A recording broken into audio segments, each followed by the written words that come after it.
UP के गाजीपुर स्थित जिस कालीबाग कब्रिस्तान में मुख्तार अंसारी के पुरखे दफनाए गए थे, वहां खुद माफिया 30 मार्च को सुपुर्द खाक हो गया। उसके जनाजे में ना तो उसकी पत्नी आफसा अंसारी शामिल हो पाई और ना ही बड़ा बेटा अब्बास अंसारी। दरअसल पुलिस को कई मामलों में आफसा अंसारी की तलाश है। उस पर 75,000 का इनाम रखा गया है, इसीलिए वो फरार चल रही है। मुख्तार के बड़े भाई अफजाल अंसारी ने अफसोस जताया है कि आफसा अपने पति का अंतिम दर्शन नहीं कर पाई।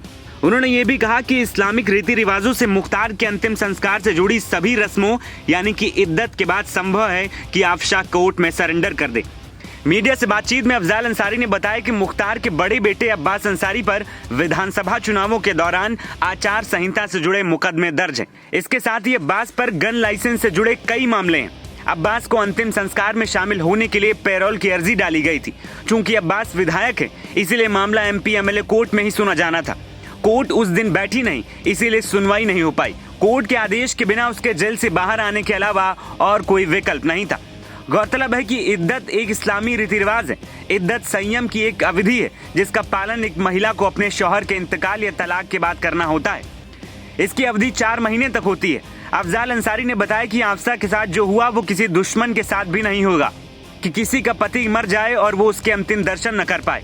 वो जहां भी होगी अभी इस्लामिक रीति रिवाजों से अगले 4 महीनों तक इद्दत बरतेगी। उसके बाद वो कोर्ट में सरेंडर कर सकती है।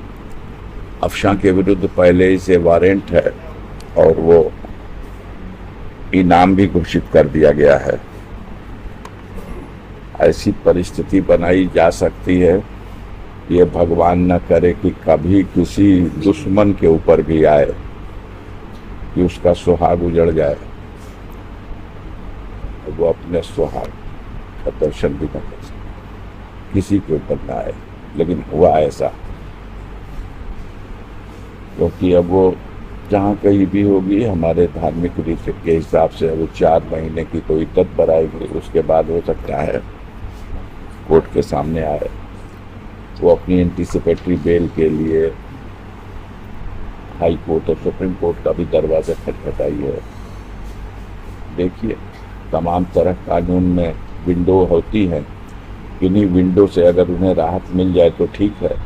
यानी आज की स्थिति में, सिचुएशन में तो यही है कि न्यायालय ने उनको बुलाया है, वारंट दिया है और इनाम घोषित कर दिया।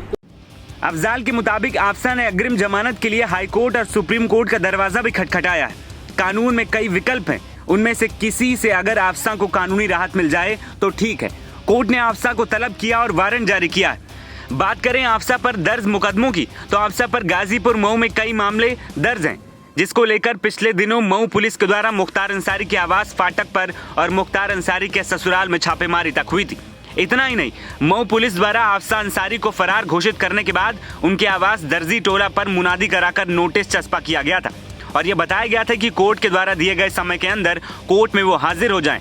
बावजूद इसके आफसा अंसारी अभी तक हाजिर नहीं हुई और अब जबकि मुख्तार अंसारी की मौत हो चुकी है, ऐसे मौके पर उन्हें मौजूद होना चाहिए था, लेकिन इस मौके पर भी आफसा अंसारी नहीं देखी गई।